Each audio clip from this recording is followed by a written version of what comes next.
Problem 10. Zara has a collection of four marbles. Four marbles. She has an Angie, a bumblebee, a steely, and a tiger.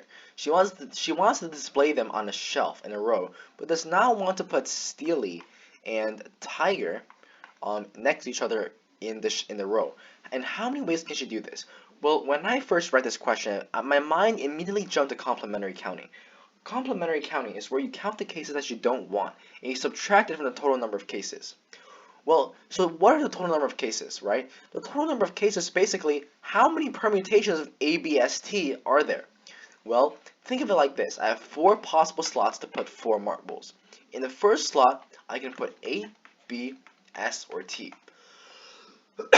Let's say I choose A, right? But instead of that, let's be more general. How many choices do I have? Well, I have A, B, S, T to choose from, right? So I have four total possibilities.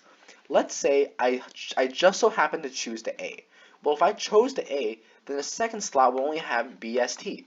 I only have three things to choose from. Then this would be two. Then this would be one.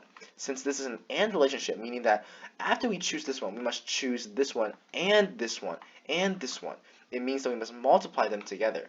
And if we multiply them together, we get the total number of cases, which is equal to 4 times 3 is 12, times 2 is 24. We have 24 total cases. Now we must subtract out the terms that we don't want. Therefore, we get the terms that we do want. So we don't want Steely and Tiger to be together. So how many cases are there where Steely and Tiger are together? Well, we have 4 total spots, right? Let's say they're together right here. Well, these two terms right here will be either A, S, or T, right? Or T and S. So there's 2 possible cases, but for these two, there's only 2 times 1, right? Because I have 2 left to choose from, and after I choose this 2, I only have 1 left to place right here.